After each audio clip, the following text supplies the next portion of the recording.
Buat apa ditutup? Buat apa mengundurkan diri? Coba lihat. Menganalisa salam kehidupan, salam sehat, sahabat-sahabat Aka. Tolong disimak sampai habis biar tidak gagal paham. Kalaulah kita ingin membahas kasus Rajapati ini tentang lembaga pendidikan yayasan atau badan usaha yayasan tersebut, tentunya kita membahas dahulu tentang yang namanya pegawai-pegawai lembaga pendidikan yayasan. Kemarin sepintas Aka sudah membahas keterangan OPIK di HS, berarti ada kegiatan pegawai sekolah tanggal 14 tentang komputer. Lalu sahabat-sahabat Aka, begitu juga keterangan Pak Yosep mengenai Danu datang ke TKP malam-malam sahabat-sahabat Aka. Dan di pemberitaan sudah dikonfrontir dan mengakui berarti ada aktivitas itu sendiri malam-malam datang. Sekarang kita mencoba 14, 15 sudah sahabat-sahabat AK ada aktivitas orang sekolah di sana. Bagaimana tentang tanggal 16 sahabat-sahabat AK? Sebelum berangkat tiba-tiba datang Danu dan Opik di rumah. Di rumah. Siap. Kebetulan mobil udah keluar, udah parkir keluar. Yang disimpan motornya Opik, ya itu kayak Pixen lah gitu, yang putih gitu ya, itunya ya, yang Opik itu. Danu pakai motor itu yang lampunya Yamaha yang kuning gitu ya. Mio apa Bapak? Ya, Mio. Dia mau ke Segalherang aja gitu. Ya udah gitu. Itu motornya disimpan, dia berangkat berdua. Kita langsung naik berangkat bersama sambil bawa stick. Bapak sama siapa tanggal 16 Agustus 2021 itu Bapak mau pergi golep itu sore? Kebetulan Amaya berangkat sendiri pakai motor. Siap. Mau gak tahu ke mana ya, pokoknya alah Segalherang aja katanya dengan temannya itu ya. Pakai motor NMAX ya. Siap.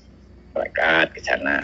Nah, kalau makanya yang berangkat itu Yuris, Bapak, mamahnya, terus Yanti, dan itu cucu Neng Gia. Itu aja berlima. Sahabat-sahabat Akah, tolong disimak sampai habis biar tidak gagal paham. Karena kita membahas tentang lembaga pendidikan yayasan dan yayasan sahabat-sahabat Akah.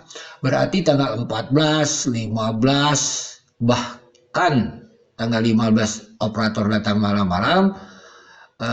Siangnya tanggal 16 sahabat-sahabat AK operator juga dari keterangan Pak Yosep sebagai pembina tadi mengatakan datang dengan pegawai sekolah OPIK tentang bahkan menyimpan motor katanya. Itulah sahabat-sahabat AK kronologis daripada tanggal 14, 15, 16 yang kita paham yang ada di publik. Sahabat-sahabat AK. Lalu sahabat-sahabat AK, kenapa kita memisahkan antara lembaga pendidikan yayasan dengan yayasan? Sebab sahabat-sahabat AK, kantor daripada yayasan itu ada di Ciseti, sahabat-sahabat AK, TKP, sahabat-sahabat AK. Adapun kantor dari lembaga pendidikan yayasan ada di Serang Panjang yang diketuai oleh kepala sekolah yaitu Wahyu. Jadi memahaminya ada dua kantor yang berbeda sahabat-sahabat AK. Jadi orang lembaga pendidikan yayasan datang ke kantor yayasan, sahabat-sahabat AK tentunya ada tanggal 14, 15, 16. Katakan kita lanjut tanggal 17. Tentunya tanggal 17 ini apakah ada begitu kan? Tentunya ada sahabat-sahabat AK yang sering kita dengar tentang liwet. Nah, itu keterangan dari saudara operator mengatakan dia datang ke kantor yayasan itu sendiri karena disuruh ketua pengurus yayasan yaitu tentang membeli double tip. Nah itu sahabat-sahabat AK. Setelah itu sahabat-sahabat AK tentunya acara ngeliwet dan sebagainya. Setelah itu sahabat-sahabat AK, apa yang terjadi? Malam itu sahabat-sahabat AK terjadinya suatu peristiwa kasus Rajapati, pembunuhan terhadap bendahara yayasan, sekretaris yayasan merangkap daripada bendahara sekolah. Lalu sahabat-sahabat AK, kita pun siang hari atau pagi hari sebagai rakyat Indonesia mendengar pemberitaan tanggal 18 itu Agustus ada suatu peristiwa yang namanya pembunuhan ibu dan anak di Jalan Cagak, Kabupaten Subang, Jawa Barat, Indonesia. Dan sampai sekarang pelakunya belum ditangkap. Dan pada saat itu tentunya kita hanya menganalisa, kita hanya mendengar pembunuhan ibu dan anak.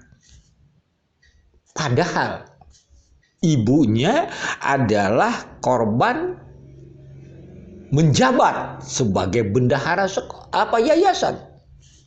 Anaknya menjabat sekretaris yayasan, bahkan merangkap bendahara sekolah, sahabat-sahabat AK. Lalu sahabat-sahabat AK, kita tadi membahas kronologis tanggal 14, 15, 16, 17. Rangkuman aja ini sahabat-sahabat AK. Yang menarik sahabat-sahabat AK, kan begitu. Bagaimana nasib sekolah yayasan ini? Kan seperti itu. Nasibnya adalah ketua pengurus yayasan ingin menutup sekolah. Diikuti ingin mengundurkan diri kepala sekolah, operator, pegawai sekolah. Yang tadinya sebelum kasus Rajapati ini, ya mereka datang ke TKP tanggal 14 ngambil. Sebenarnya nggak ada masalah kan? Buat apa ditutup? Buat apa mengundurkan diri? Coba lihat.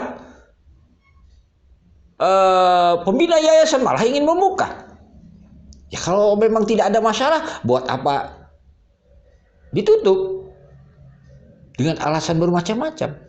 Kan ini logika pemahamannya. Kalau memang sekolah ini tidak ada sangkut pautnya dengan kasus Rajapati, buat apa ditutup? Kalau sangkut pautnya dengan kasus lain, itu kan lain cerita. Penyalahgunaan kekuasaan dan sebagainya. Ya Pak Yosef berani dia buka. Karena merasa tidak ada masalah.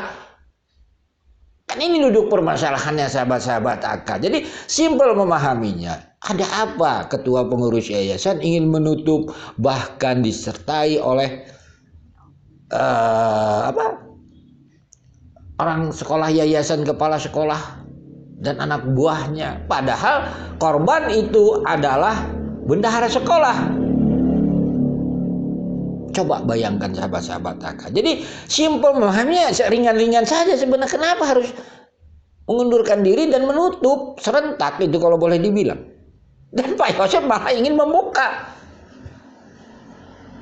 Karena konteksnya berbicara dengan kasus Rajapatinya gitu.